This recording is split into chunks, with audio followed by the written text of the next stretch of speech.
Okay, sorry, I think I hit share already. Okay, got it. Okay, so let me just We can see your screen.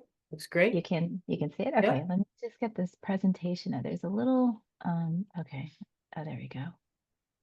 Um there we go. Okay, is Very good. that good? Okay. Let me close this over here. Okay. And so I'm just moving some things around. I want to make sure I have the presentation in front of me, but I want to be able to see everyone here to the right of me. So let me just change this around 1 second. If I can't figure it out, then I'll just move on.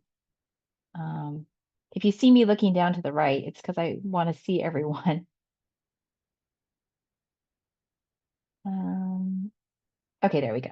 Okay, sorry about that little delay. But okay, so hello everyone.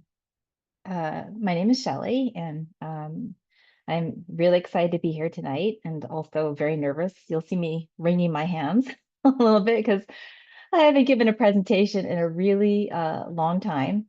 And this is the first presentation that I've given in a long while. So, and especially about my art. It's the first one I've given about my art. So I want to thank Celine for having me here tonight. She's been really patient. I know she's had a cold, and she's just been so patient in helping me with my presentation and just kind of making sure everything's in place. And thank you to everyone for being here tonight too. I know it's an hour out of your time, and so I hope that I share some things that are interesting and that I don't stumble here too much. So, but thank you for being here. Um, so as a quick introduction, I am a self-taught illustrator, and I live in Southern California, so just south, I think, of many of you. I think Celine said that you guys might be calling in from different places, but if you're in Seattle, I'm south of you guys. And I started painting at 45 in 2018, after having a long career in something that was entirely different. Since then, I have had some really lovely and unexpected opportunities to share my art. And I really do mean it was unexpected. I didn't expect kind of what happened to happen. So I just wanted to make some art.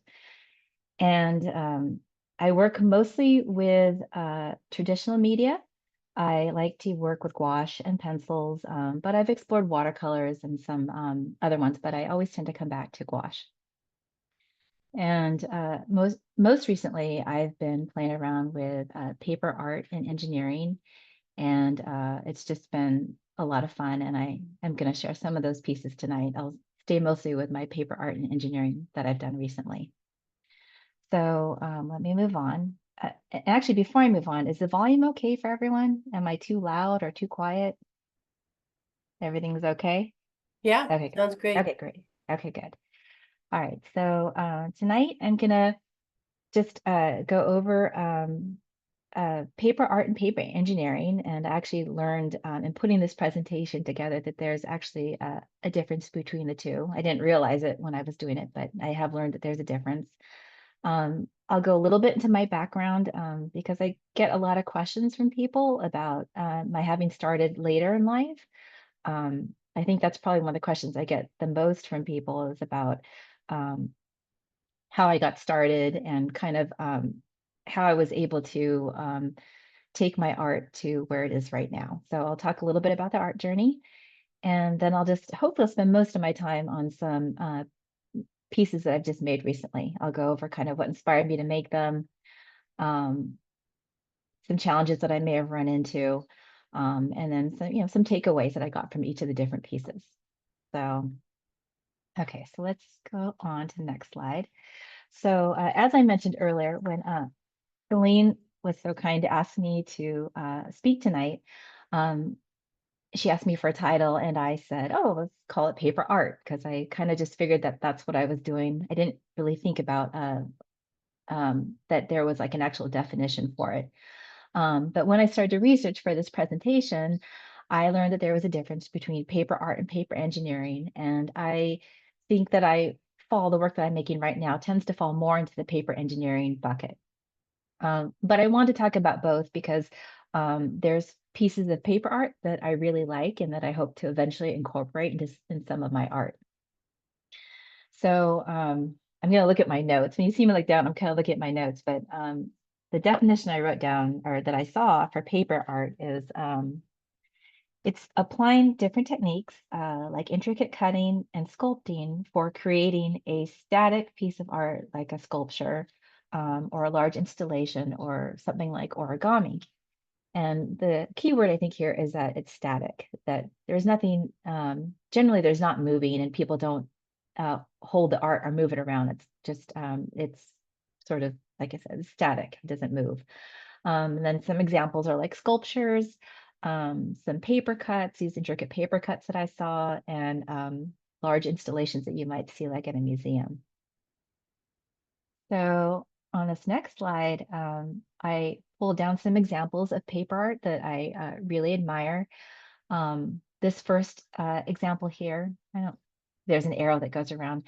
These are some mushrooms that are made out of paper by an artist on Instagram that I follow. Her name is Anne Wood. And I don't know if you've ever had a chance to see her work, but if you're on Instagram, her work it's incredible. She makes these very realistic sculptures that are mostly botanical. I think there's a lot of flowers. She does vegetables, and then I've seen that she puts them up on her wall, and sometimes I think she sends them to museums and puts them on display. The second artist is Amanda Wintake, and she creates these very large sculptures, these sort of pastel colored sculptures. And this one is like scales, but she has some that are more kind of origami-like. And I thought her work was really beautiful. And then these last two artists over here, Layla May Arthur and Elsa Mora, they do these very tiny, intricate paper cuts that I thought were really beautiful. And I just thought it was interesting that in paper art, there's such a range of different art that you can make. And I know that I think I was watching one of the videos that Celine sent me. There was a lady who does excavation. I think, is that right? That was, am I saying that correctly? Um, but it was she excavated into books and would cut out and leave certain pictures and create this beautiful sculpture. And that was also a different type of paper art. So I did want to include Elsa Mora because I am particularly fascinated with this kind of art. I didn't really know much about it, but I had seen a lot of these examples on Pinterest.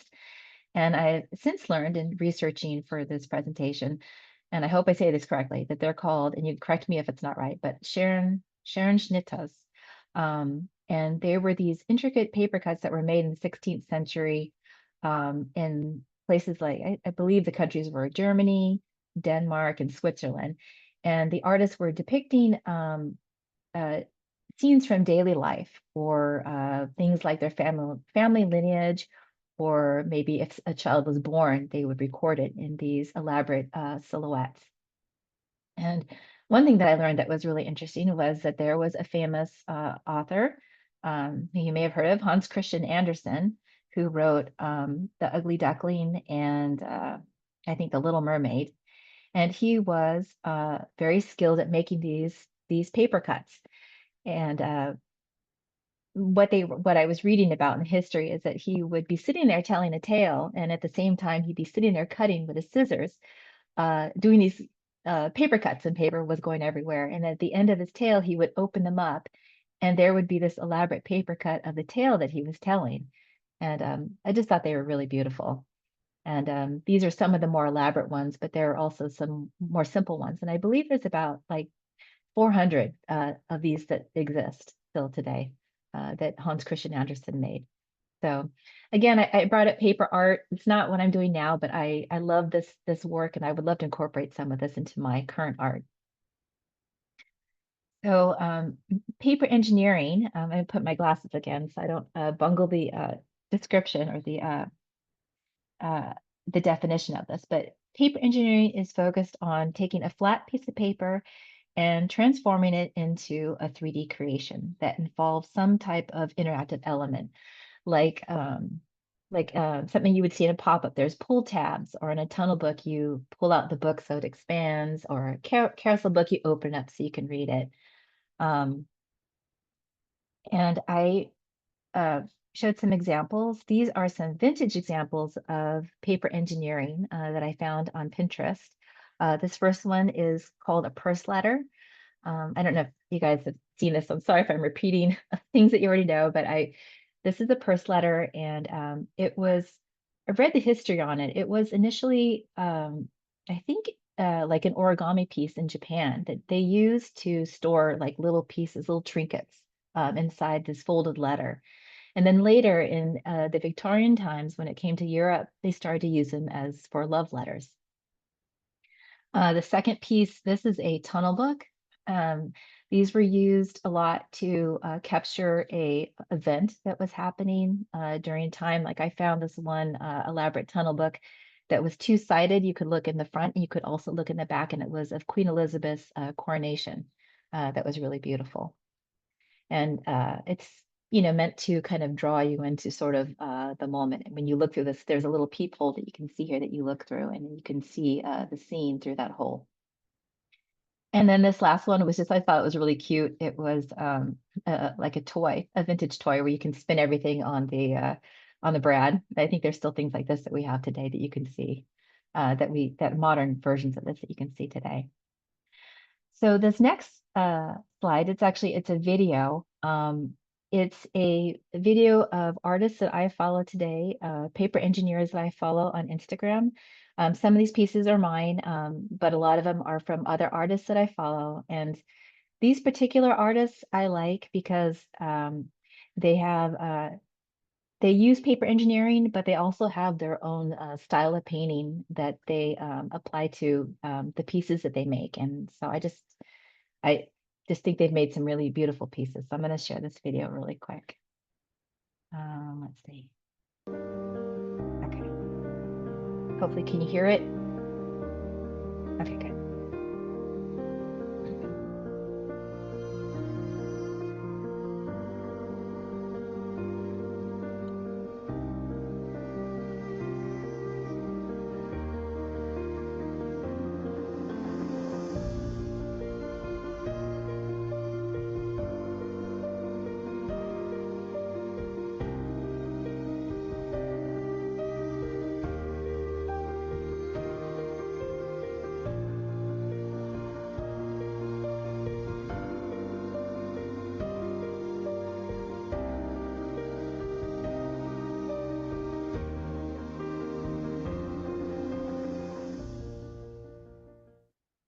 Okay. So you can see there's just a whole variety of different techniques you can use. There were a lot of pop-ups and tunnel books in this video. And I did include at the end of the presentation, I listed all the different artists at the end. So if you don't already know some of them, you can look them up if you want to see more of their work. But they're all really wonderful artists. So uh, okay, so that's the difference between the paper art, paper engineering. I'm going to move a little bit onto my background because I do get a lot of questions about this because I started later. Oops, oh, sorry, in the video again. Okay, here we go. So moving on to my background. So I did mention I started at 45. Prior to that, I studied business at the University of Southern California. And I worked 20 years as a corporate analyst, so something that was entirely different. I spent a lot of time crunching numbers and building spreadsheets and basically working with numbers. And I was talking to Celine earlier before everyone came into the room, and I was telling her that, I did a lot of, I worked there's a lot of car companies down here like Toyota. And then there's also, of course, down in Southern California, there's a lot of there's the movie industry. So I worked also at one of the studios. And then we also have startups. I worked at some startups too. So 20 years doing something really different. During this time, we had our girls, and they're teenagers now, but at the time when I was working, they were little, and I started cutting back on my hours, and I just really wanted to be home with them. And so I started cutting back on my hours, and I ended up quitting my job in 2014 to be a stay-at-home mom with my girls. And I didn't start painting until 4 years later, but I always say this was a really important part of my journey because it was at this time that I sort of shifted my mindset from being sort of um, business oriented and efficient to now trying to be now more playful and creative because I wanted to play with my girls. I wanted to be at their school and be with the kids. I did, we, as parents do, we had parties and I did scrapbooking. And so this was a very creative time for me, even though I wasn't painting. It was kind of just changing my mind about where I was going to spend my time. And then as my girls got older, they ended up going to school and I had some more free time at home. And that's when I discovered Instagram. And while I was on Instagram, I found this group of artists that I really admired, and I just kind of admired them from a distance. I didn't really leave any comments, but I would just sit there and wish that I could go back and do something like art. I thought I just wish I could do something that was like that. And I figured at the age that I was, it would be silly to go back to art school. And so I just kind of avoided it for a while and just admired them from afar. Um, but while I was on Instagram, I saw this there was this lady who ran art classes, and one of her students she posted this painting that her 8-year-old one of her 8-year-old students had done, and I think it occurred to me that there was this kid that didn't really have any art experience other than doing it for fun with uh, at this class or camp, and I thought, gosh, if this 8-year-old can paint, I can paint too. And so I went and got out some paints and I painted an owl. And it wasn't the first time I painted. Obviously, I'd painted before, but it was the first time that I was painting with an intention to continue to learn and try to build something. So that's how I started in 2018. Um, So I did include this slide that these aren't paintings. These are actually, this is scrapbooking that I used to do in 2008 to 2014. It was just stories I was trying to capture about our family and my girls. And but I also think that this was sort of important because I was making these little books that would open up, and then there would be like a little tab that you could pull out and read more about the story, or there was a flap that you could lift up. I was trying to make the books fun for my girls to read about their experiences, and so I think this was sort of a precursor to what I do today. So just wanted to share that. Oops. Oh no. Oh, okay. Whoops. Sorry. I clicked onto something else. Let me get back to the presentation. There we go. Okay. Oh, okay. And then this is the flamingo painting that the 8-year-old painted, and it's so good. It's like something I would put up on my wall. It was just beautiful. And then this is the owl that I painted for the first time. So, and it's funny because this was 8 years ago. So I think that this kid must be 16 years old, and I hope he's still doing art. So, okay. So I started painting in 2018. And I was just going to go a little bit through my journey.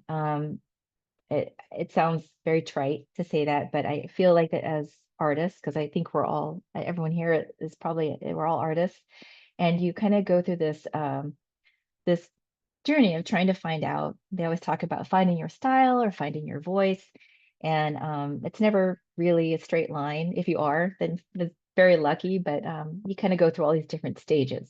So I was going to just kind of run through some of my stages. And there were times that I loved painting and I was painting nonstop. I would stay up to all hours of the night and I would be painting.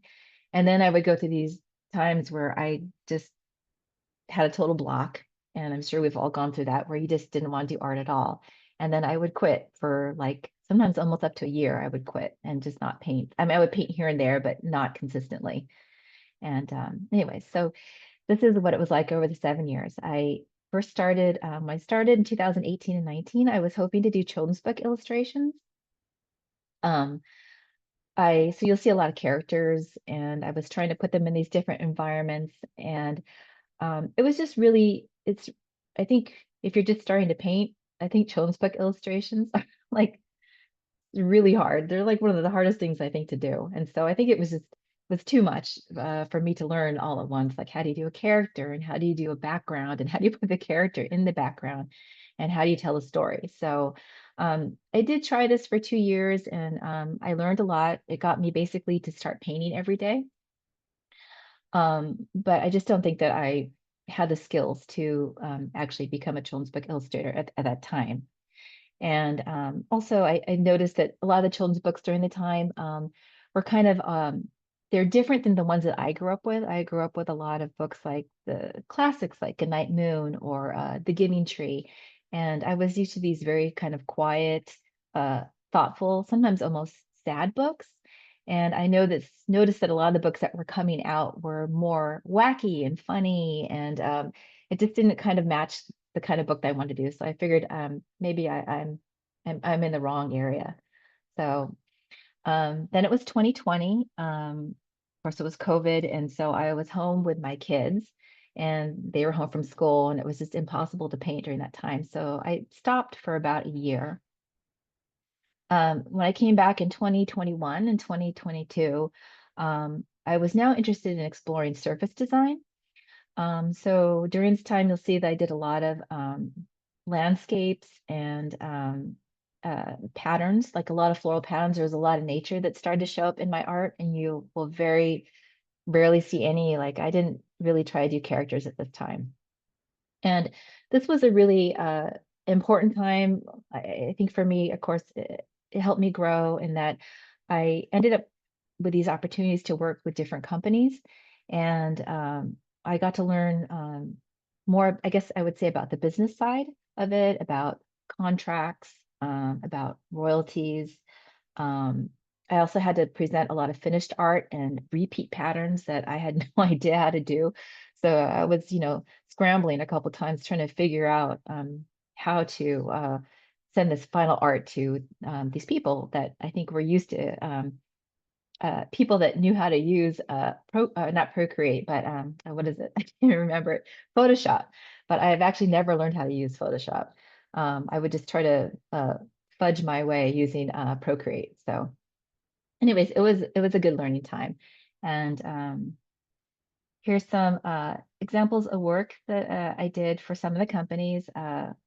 There's a toy company called Ebu, and I got to make a puzzle for them and do cards and some journals. I also got to work with some different clothing companies to do patterns for children's clothes, and this was like a Hawaiian shirt. And and there's like other stationery items like cards and phone cases that I had the chance to work with. So it was an exciting time for me. It was like I said, I didn't expect this to happen. So it was a lot of fun to learn at this point. So then by this point, in 2023, my oldest daughter was applying to the university. So she was I wanted to take some time off to help her with her applications and get her moved into college and get through her senior year. So I stopped painting, I think, for almost a year and a half. And when she was finally moved into the university, I came back to it in 2024. This is like almost less than a year ago. And at that time, I was really in love with a lot of the sketchbook artists that I found on Instagram. They have this really uh, fearlessness about the way that they work in their sketchbooks and the way that they use different mediums. And I'm an analyst. I was an analyst for 20 years, and I'm very careful with painting. I used to always do sketching and be very careful when I was painting. And if I made a mistake, I'd rip it out or throw it away. So I want to learn to be a little bit more free by working a sketchbook. So I did this when I came back. But I felt like that there was still something that was kind of missing from my art. Um, this was kind of like surface design. It was a little bit more interesting for me than working on Procreate, but it was still sort of surface design. And so during this time, there were a handful of artists that I was following. A lot of them were in that video that I showed you. And they were illustrators, but they were also adding these mechanical elements to their art. There weren't that many that I found, like maybe 4 or 5. And but I loved their work, and um, one of them ended up posting a tutorial how to make a tunnel book. And so I followed her tutorial, and I absolutely fell in love with the process of building that mechanical piece and then being able to add my illustrations on top of it. So that's when I started to go in, started to explore paper engineering. Um, and it was I was exploring different techniques, and I was trying to kind of mush them or mash them or combine them together to come up with interesting ways to just different interesting ways to combine them, like taking a purse letter and then adding a tunnel book to the back of it, or starting with what was another? Oh, adding sliding doors to some of the tunnel books just to make it a little bit more interesting. And so here's some of the paper engineering pieces that I ended up making. So, and in doing this, I started to get a lot of responses from people that would leave these comments. I mean, people had left me comments before um, for my paintings, but these were different. They were people coming in saying, sharing like these really sensitive moments, like from their childhood, about how, oh my gosh, when they saw the Narnia wardrobe, I reminded me of when I was 5 and I had I heard my mom read me Narnia, and I used to sit in the closet and hope that I could find an opening to Narnia. Or they would say, something about, oh, the Willy Wonka. I remember watching that show and wishing I could go into that chocolate room like that you depicted here. And so there was this connection all of a sudden to a lot of the people that were looking at my art, and it was like this like childlike side was coming out, and they were sharing it with me. And I just, for me, these were also some things from my childhood. And so it kind of helped build this connection. And I think that that was what was missing from my art. So um, hopefully I stick with this for a while because I really do enjoy it. And there's so many different techniques to explore. So that has been the last 7 years. So I'm going to share some examples of my work. If you I don't know if you are on Instagram or if you follow them, but these are some of the videos that I post on Instagram. And I'll show the video, and then I'll kind of talk about a little bit about what inspired me to make the piece. I'll talk about the technique, and then some takeaways that I learned while I was making this, and some challenges that I ran into. So this is the first tunnel book that I made. And let me see if I can play this here. Let's see. Oh, here we go. Okay.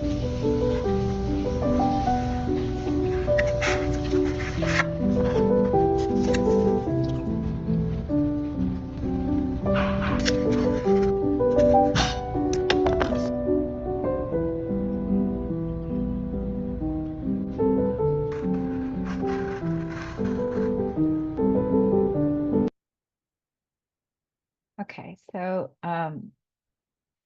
you can see that I have some of my flowers are still in there. So the style's definitely carrying over here. But this, I made this tunnel book. It was based on a memory, a vacation memory. We had just gone to this place called Cascade Springs over the summer, and we were on this hike, and we got caught in this pouring rain. And it was funny because we were hiding under trees and we were getting rained on, we were soaking wet. It was just a really good memory. And so I wanted to capture it in some piece of art. So that was where this idea came from. The technique I used is just a basic tunnel book. And I don't know if you guys, or if maybe if you've experimented with tunnel book, I'm sorry if I'm repeating myself. But you basically take layers of, you could take something like a landscape or a still life, and you just break it down into layers. So you have your foreground and your middle ground and then your background, and you attach them all together with these accordion-like sides that you can kind of pull in and out. And you look through that little hole. There's like a little peephole that you look through, and it looks like that you're looking into like a little world, and it should have like a feeling of perspective. And anyways, it was uh, oh, it kind of reminds me of, I know this is what I was going to point out. I don't know if I'm probably dating myself, but I don't know if you guys have ever seen those Viewmasters. It's like that red toy that you look into. I never see them anywhere anymore, but you look into it and you can click through it and you see like a story. And it reminds me of looking into a Viewmaster. And I used to love those when I was a kid. So anyways, it's too bad the kids don't have those these days because I thought those were amazing. But so the takeaway that I learned in making this tunnel book, and after making several after that, is that it was really important. The important part, I think, in making these is to figure out what to put on each of the different layers. Because there were times when I would leave in too much, and then you couldn't really tell what you were looking at, or there was no central focus what you were looking at. There was also times when I would cut out too much and then it was kind of boring. You just looked at it and kind of thought, so what? There's nothing really interesting to look at in there. So that was something that, I learned. And one technique that I use while building tunnel books is I always start with the top or the cover with a little hole. And then I work down layer by layer. So I start with the first layer and then I decide what to cut away. And then when I work on the second layer, I put those two on top of it. And then that's how I figure out what to cut away next. And then so on and so on. Then you put it on top of the third layer and figure out how to do it. But that way it kind of helped ensure that when you had the book closed, you were looking at this neat little picture through the viewfinder. And then when you expanded it, you weren't covering anything up and that you had a feeling of perspective. So that technique really helped me a lot in building the tunnel books. The big challenge that I found, especially with this one, was the filming part because I had been on Instagram for a while, but I did mostly still photos. I didn't do that much filming, and I don't particularly like doing videos. Kind of gives me a headache to make videos and to edit them takes a lot of effort. And but I knew that since my main source of sharing my artwork was on Instagram, that it was really important that I get the filming down because I see that sometimes there's some really beautiful pieces of art that people share. And if it's not maybe photographed correctly or if it's not filmed right, then people don't see it because Instagram's very funny about doing these algorithms and they won't put it out there. And then it doesn't get seen. And then it's sad because there's this beautiful art that's not being seen. So I knew that I had to figure out the filming part. And that was, like I said, it was a challenge. Even now, when I film my pieces, it takes me a couple hours to film it and edit and try to figure it out and to mirror music with it. So that's, it's like a whole nother, really, it's like a whole nother creative element of putting these together is the filming part. So, okay, so moving on to the next piece. Oops, sorry, keeps on playing. Let's see if I click through. Okay, so this next piece, this is another tunnel book that I made. And the piece that makes this one a little different is I added sliding doors to this so that when you open it up, these doors kind of slide open. So let me play this one. There we go. Okay.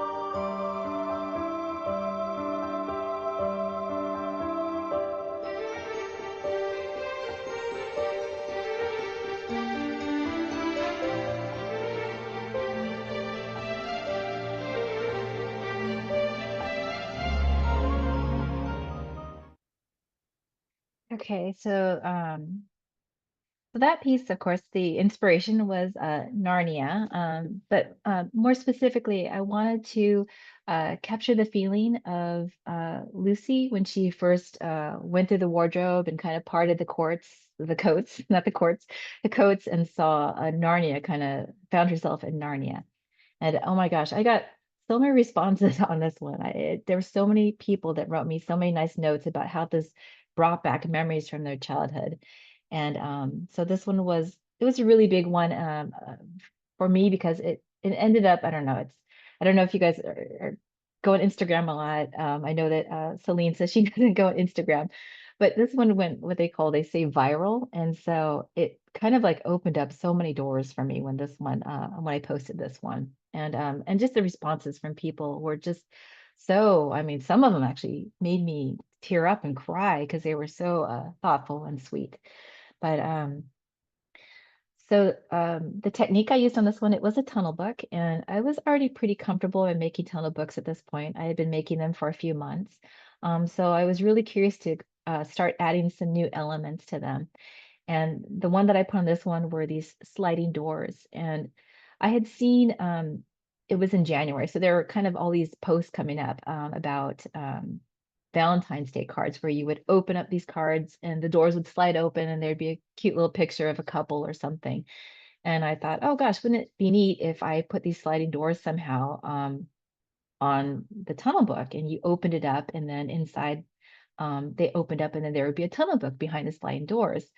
And that's how this idea came about. And the whole idea of the wardrobe opening and coats parting, they didn't actually part, but I was hoping the coats would part, but there would be this Narnia behind the coats. So um, the big takeaway on this one was about learning to be flexible, because when I first put this one together, um, I was working with a brown wardrobe. I was doing the traditional brown wardrobe, and then I was doing the dark coats, and then the coats would open up, and then there would be Narnia back there. But when I did the prototype, it was really kind of dull. Everything was dark. You had this dark wardrobe, there were these dark coats, and then you opened it up, and then there was dark Narnia, and it didn't stand out. And so I kind of stepped away for it from a day, and then I came back to it, and I decided that okay, I don't need to be so traditional. I don't need to follow exactly what I'm seeing, and took it. I decided I was going to use my flowers that I like to paint so much, and I'm going to decorate. Decorate the wardrobe with the flowers. And then the coats on the inside, when I first had them sliding apart, they were covering Narnia. You could see, like, maybe if you like peeked around, you could see Narnia, but it was hard to see them. So I said, forget it. I'm gonna take out those coats. I put them on the side, so you knew that you were looking inside a wardrobe. And I really took down the color on them. So the saturation, I just really lightened them up because I didn't want anything to take away from Narnia, which was supposed to be the main focus. So now I think when you watch, I think it was a good design change. At least I thought so, because you were going from the stage of looking at something that was kind of colorful, and then you saw something kind of plain, and then you saw Narnia, which was dark and mysterious, and you had this lantern lit. So I think it helped better in telling the story. So I learned that I don't always need I use a lot of reference photos when I work, and I tend to stick with the colors that I see. But this kind of taught me to be a little bit more flexible, that I don't always have to follow exactly the reference photo. So um, the challenge on this one, it's always, you'll hear me say this over and over again, but it was the mechanics on this one.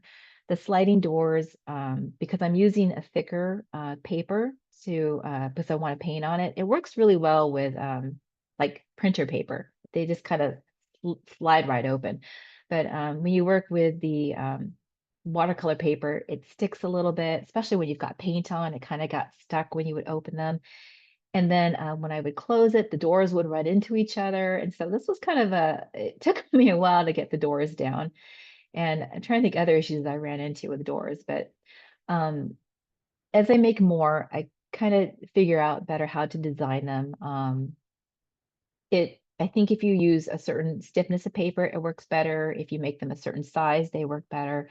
And then I also learned to put a track in there. So the doors, almost like a sliding glass door, the doors were sliding on different tracks so they wouldn't run into each other. So you kind of learn along the way. So the challenges are good as long as you work through them. So um, this next piece, it's going to play again. I know. So let me just pass to that. So this next one, this was a purse letter with a tunnel book behind it. And let me just play this one.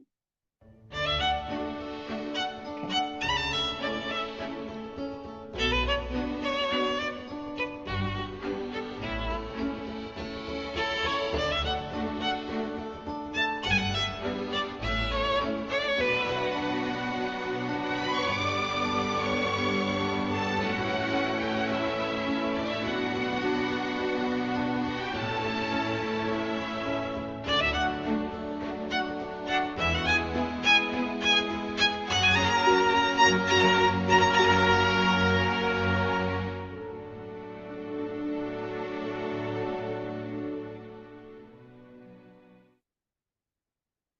Okay. So, of course, the inspiration for this one was The Hobbit. My family's a big fan of The Hobbit and Lord of the Rings, and so I knew that I've been wanting to make a piece that was centered around The Hobbit, and we love the Shire. We're not we like Rivendell and the elves, but the Shire and the hobbits, that's kind of our that's our bag. But so again, it was the inspiration was The Hobbit, but the feeling that I wanted to have was the the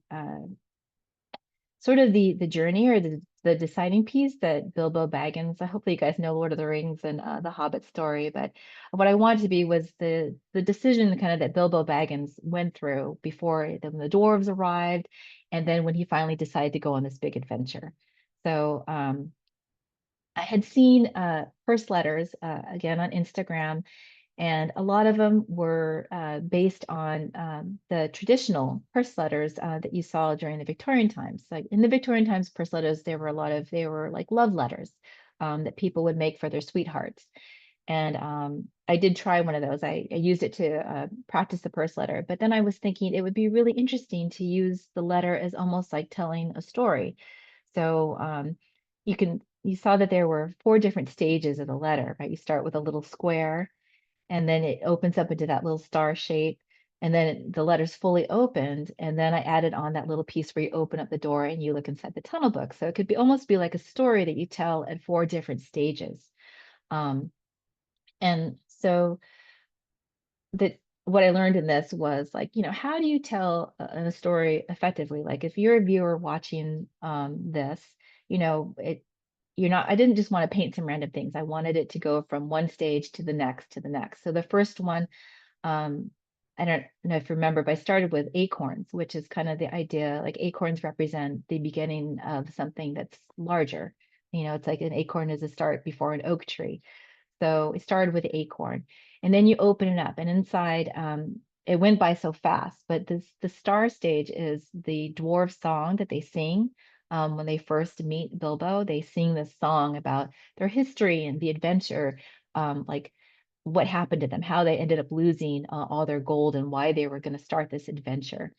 And the next stage that opens up, it's very flowery, and all the quotes that were around there were the quotes that Bilbo Baggin was making about how adventures are uncomfortable, nasty things, and they, make you late for dinner, and all those quotes. So, and then the last stage, where you open the door, it was supposed to be where Bilbo Baggins looks out into the Shire. It's in the morning after all the dwarves have already left, and now he's decided now that he's going to go on this adventure.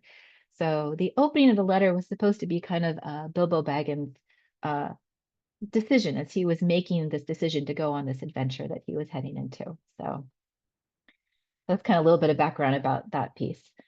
Um, the challenge for this was again the mechanical piece. It came down to the choice of paper that I was using. I ended up using a mixed media paper because I wanted to be able to paint it, and it had to be something that was sturdy to hold the tunnel book. But filming it, I opened and closed it like probably 100 times, and little by little, it started to tear along the edges. And so um, that's always an issue, I think, with a lot of these pieces because there's a lot of movement that's going on. So I ended up using glue, a very thin layer of glue, and I reinforced all the edges, and that seems to have worked and helped keep it together. It's not, you don't really see it, it's see-through. You can kind of feel it. It has kind of a little rubbery feel, but it helped keep the letter together. So, okay. And so I see that I'm running out of time. Celine, do I only have till 8? We, Or we have no deadline.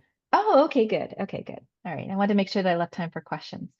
So, okay, so this last piece, oops, this last piece, this is one of the first pop-up, a second pop-up book that I made. And let me play this one for you. Um, Here we go. Okay.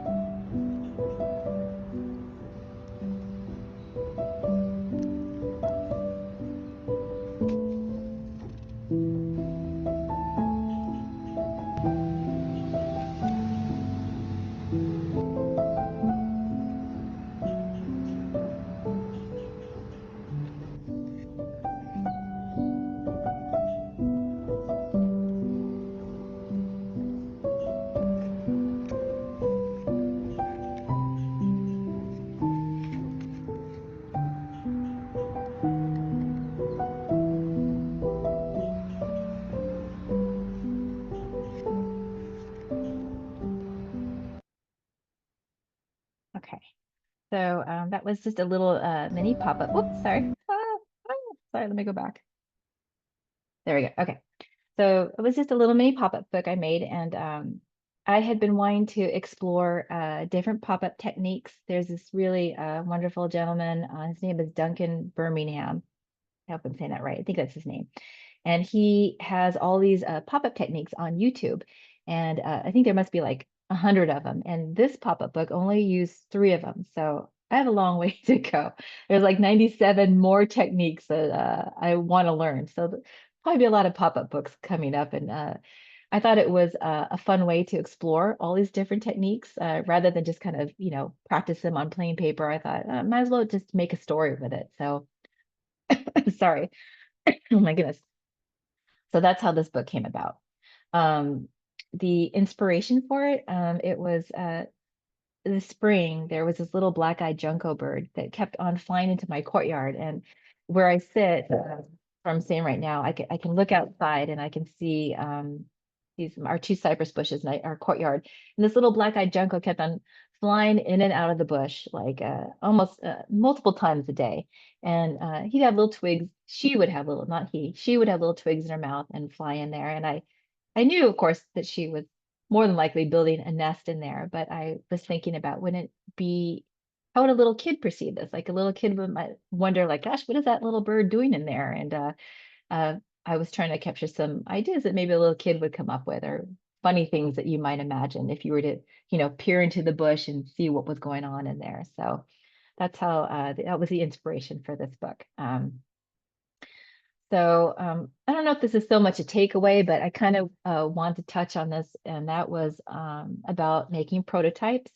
Um, I make them before all of these paper engineer pieces to make sure that it's going to work properly.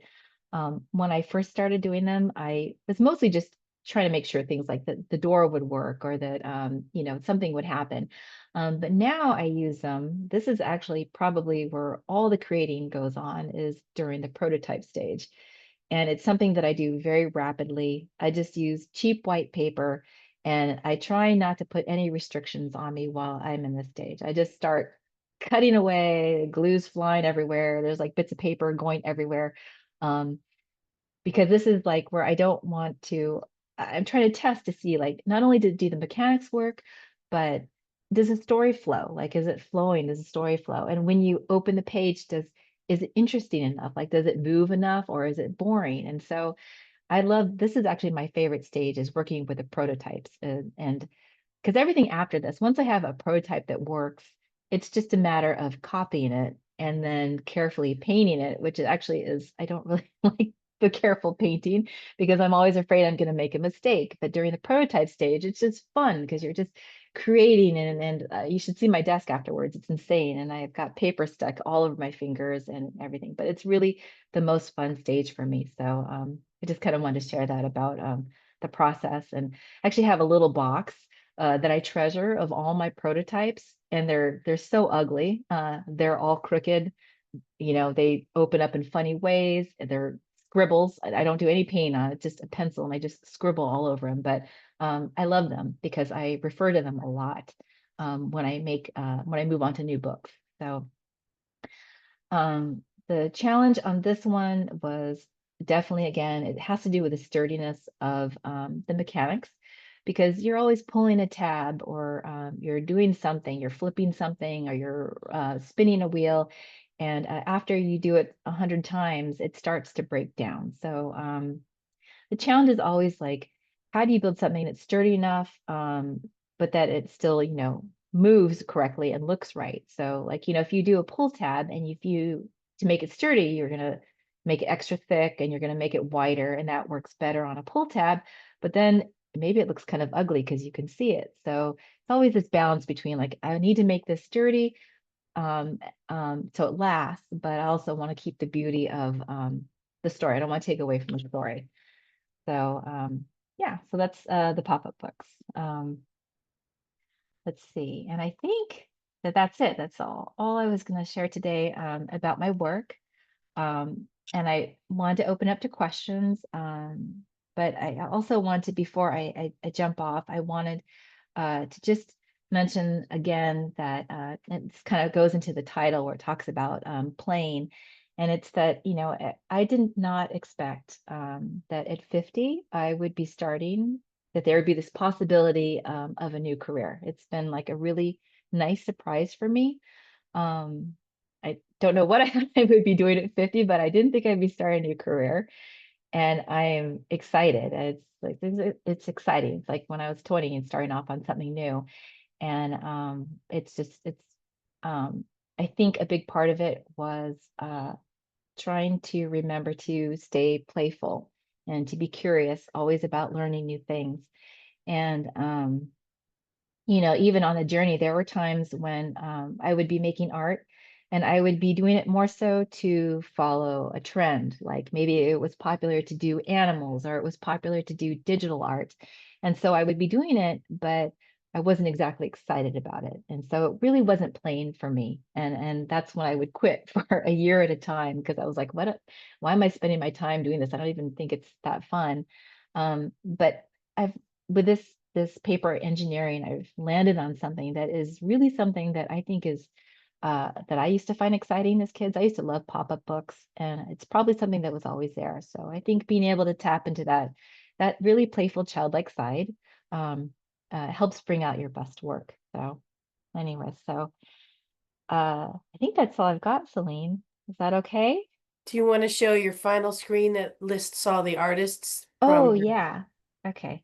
Oh, and I thank you for being here tonight too, because I know time is very important. And so to spend an hour listening to me yammer on. So it's just thank you for being here. Um, okay, so this screen I want to include because when I showed that little video in the beginning of all the paper engineers, this is a list of the different artists that were in that video.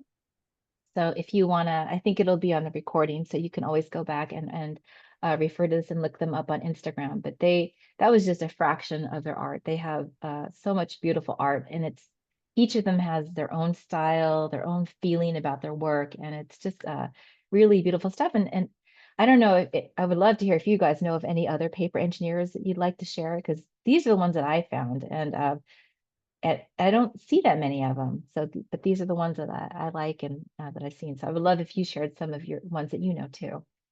Oh, and then I also include this pop-up site. This was Duncan Birmingham. He is the one that shares all the pop-up techniques. So if you ever want to play around with pop-up techniques, he's got like about 100 videos and he's really good at explaining them. And it's nice because you're not following a specific project. He's just showing you the technique. So then you get to be as creative as you want with that technique. So I like that part of it. So, okay. I think that's it, Celine. Great, thanks. We had a couple of questions come in Okay. while you were speaking. Okay. Sure. Nan wanted to know more about the Globe book, and I don't remember the Globe book. Globe book. It was toward the beginning. It was really early on when you were showing the forest and the universe. But No, yeah, it wasn't a globe book, but it was oh, in that you had like 9 different pieces was the early on, but it looked like it was you had something inside of a globe. It was clear. oh, let me go back and see if I can find it. It was the Here, very first group. okay. Let me go back. Here. Sorry. No, it's okay. Let me see. I'll get this going. Okay, so let's see. This one? Nope, Tell me keep when to going. stop. Okay. I think it was in your Yeah. video. Oh, in the Nope. video. Okay. Let me go to video. Nope. One Uh, more. this one. Another. No, Not in the video. Okay. Let me go through here. that was No, before. I think it was after, because that was the video where you showed all the different artists, right? You No, start with your Narnia book and then you went Right. on and end with the Was it Book book. so was it in the video or is it after this? Uh, I don't think it was a video. Here. Do you mind if I play the video again? We'll see if it's in there or no. Well, go ahead to the next question. You don't have to. That's No, okay. it's okay. It wasn't No, it was after this, right oh, it was after this. after. Oh. Oh, okay. Okay, let me keep on going. Keep going. Nope, keep going. Go more. About this one? There. The second from the bottom in. Oh, the Willy Wonka one. Oh, this one. Oh, okay. This was a tunnel book. This is what it looks like on Oh, the outside. So oh, there's okay. supposed to be like the Wonka gates, and then when you opened it up, it was supposed to be the chocolate room. Oh, okay. Got it. Yeah. Thanks. Okay, yeah, sure. Then I was wondering, as this focused on paper engineering, if you could talk a little bit about some of your favorite tools and materials. Like Kim wanted to know about your favorite paper. I wondered what you were cutting with. Oh, okay. So I like to use I tried mixed media paper, but I tend to I like the I like Arches hot press watercolor paper. That tends to be my favorite. I tried Meeden, a watercolor paper, which is good. It's funny, it kind of depends on what project you're working on. So if I'm using sliding doors, the Meeden paper seems to work really well. There's a certain sturdiness to it that works really well. But if I'm not using anything like a sliding door, I like to use the Arches hot press watercolor paper. For cutting, I just use an X-Acto knife. It's funny. It's one that I've had for years, probably since I was in my 20s. And I just buy new blades for it. And then every time I start a new project, I switch out the blade because that really makes it easier when you're putting your project together. Um, and a cutting pad, of course, and then paints. Glue? Oh, I think it's important to point out that I said I use gouache, but I use acrylic gouache. And that's because you're touching the piece all the time. I did try some pieces initially with regular gouache, but it reactivates. So if there's any water on your hands or anything at all, it starts to smear your work. So I do like the acrylic gouache, Oh, that's important to know. right? MJ has a question. Okay. Not a question so much as he said Oh, if I knew any other yeah, Oh, MJ comic was book yeah. on. artists. Let me write this down. Sean Sheehy, Sean Sheehy. Okay. Shawn, Okay. Sheehy, Sheehy, Okay. is an amazing pop-up Okay. book artist. Ooh, thank you. Okay. I'll check Also, that out. also, of course, Robert Sabuda. Oh, yes. I've seen his stuff. Robert's the Buddha. His white Okay. books are in particularly stunning. Okay. And I guess if I think of any more besides that, but yeah, those are two greats. And Okay. Thank also, you. I use Nevanon scissors. Oh, Those what are are they? How do you spell? Nevanon, Nevanon. Nevanon. Okay. They're Yeah. literally the sharpest paper scissors I have ever used. Okay. A Thank friend, you. another paper artist, brought them to a workshop that I took, Uh-huh. and she had me cut a piece of paper with mine, and then cut a piece of paper with hers, the same paper. It was incredible. It was like night and day how Okay. well they cut. So I Ooh, highly recommend them.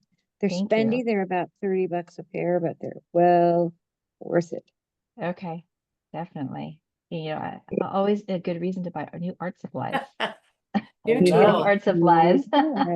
Oh yeah, and tools. I love new tools. And yes. oh, I was gonna say so on glue, I use this brand called Barely Arts that I like a lot. They have this little skinny tube, and it just the way it dries, it's just I like it. It gets tacky right away, but you can still move things around, and then it dries really fast. So I do like Barely Arts glue, but I was wondering if anyone knew of any other glues that they like that they use with their work.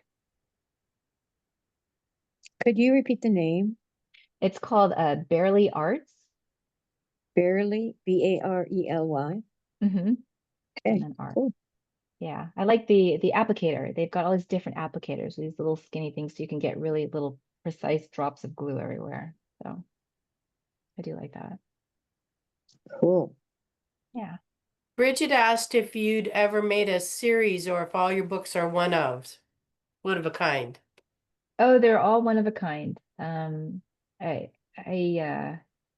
I thought about like printing them or manufacturing them, but kind of opens up a whole nother like a business side that I don't necessarily want to explore or don't have the time to explore. But yeah, they're all one-offs right now. Yeah. And they're all pretty tiny. It looked like they're all, Yes. They all fit in the palm of your hands. mm-hmm. They're all very small. I don't know. I don't really like to do big art. Something about tiny art. It's probably has to do with my I hope this doesn't sound bad. My Japanese background. I think that in Japan they have this expression called kawaii. Everything's very small and tiny and compact, and I don't know. I just like small things. So Bridget wants you to do more than one book on Lord of the Rings. oh okay. So Yeah, that's different facets of the story. oh yeah, definitely. Now that I do like if there's you know certain story I'll do different versions of it. Like I did a couple Star Wars ones just recently. It was you know it was May the 4th and Right. Star Wars month, and so I did like a little R2D2 and I did a Millennium Falcon. So yeah, so I'll do different pieces from the same story. Like you know there's Rivendell to do and there's what else? I'm not sure I really want to do Mordor though. Yeah. But yeah, but A little there's like dark. yeah, it's a little dark, but yeah, for Right. sure. I have a question about your lettering. Oh yeah. About do you paint that or is that a pen? I paint it. Okay, that's I- what I thought it looked painted. Yeah, I paint it. It's that's something that I'm a little funny about my lettering because I never really developed a style of lettering. I mean, I don't know. I guess this is the style that I have now, but it's yeah, I never really learned how to do lettering. So, but that's what I've got now. No, it But looks, yeah. I really like the I don't know, I like the way the line weight changes with the Oh, brush. okay. And so Oh, good. that's why Okay, I was good. wondering if you were doing it with a brush. But it takes Yeah. a lot longer with a brush.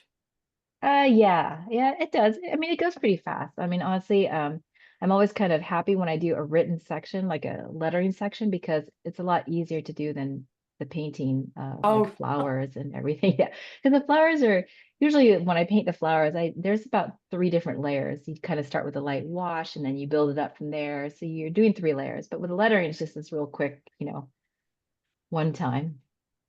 So it saves me time when I do lettering. it looks so Secret. complicated to me. Oh, that's good. It's a secret. It's yeah, it's I'm always like, whew, got I saved myself a lot of time. I got to do a lot of lettering here. MJ had something to add. Sure.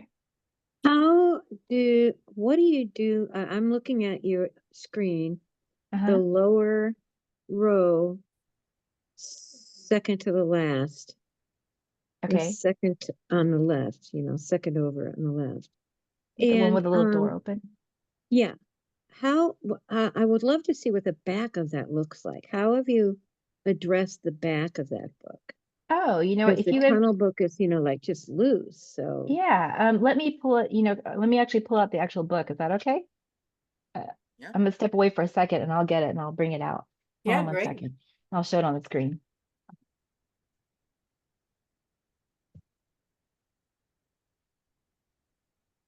I hope I've captured everybody's questions.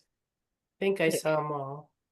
This is my little box of all my stuff. I don't put them in, I just keep them in a box right now. And everything fits in here because it's something kind of new. Let me see the tunnel book. Okay, so here we go. Can you turn off your screen share? And then you'll Oh be yeah. bigger on the Oh screen. yes. Let me do that. Okay. Well, that notice we were still looking at it, but to look Sorry. at actual items, I think having your picture bigger will be easier. Okay, let's see. How do I, okay, I'll stop share. Okay. Oh, okay, good. All right. And then I can look at everyone directly. So this is good too. There you go.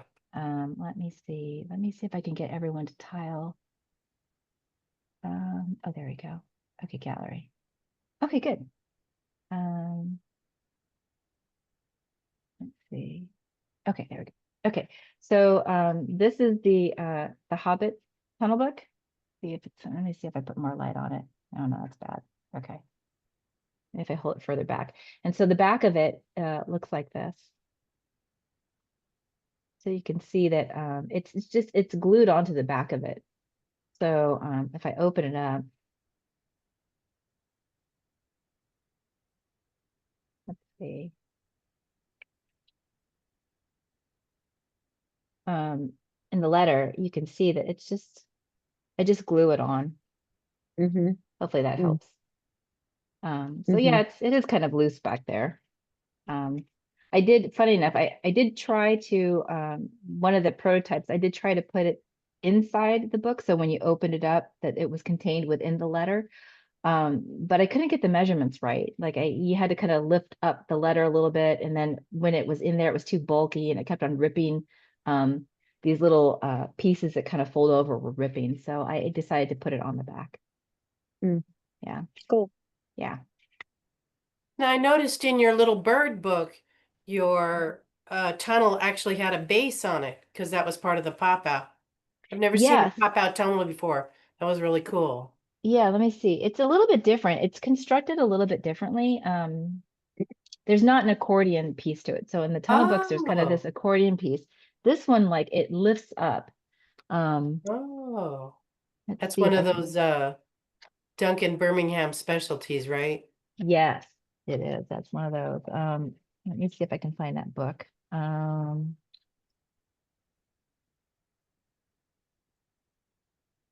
Here we go. Okay. So let's see if I can show it here. So if you open it up, you can see that it's flat. There's nothing, Oh, right. there's no accordion in there. So when you open it up and you lift it, um, if you see it from this angle, you can see it's like building a box with different layers Right. into it. So it's a little bit different. Oh, Yeah. So I don't know if they would consider this a tunnel book. It kind of looks like it is, but it's mhm. built a little bit differently than a tunnel book. Yeah. Oh, that was very cool though. Yeah. I liked it incorporated inside the other book. Yeah, I like that because you can make it flat. So when it comes down flat, and then you can just cover it like that and then just actually Mhm. fold the book. I mean, the book isn't exactly flat. It's really chunky, but yeah. Was very charming book though. Thank you. Was one of my It's a favorites. it's a charming bird. She was a cute bird. All right, well, are there any questions from anybody else? I think we can call it an evening.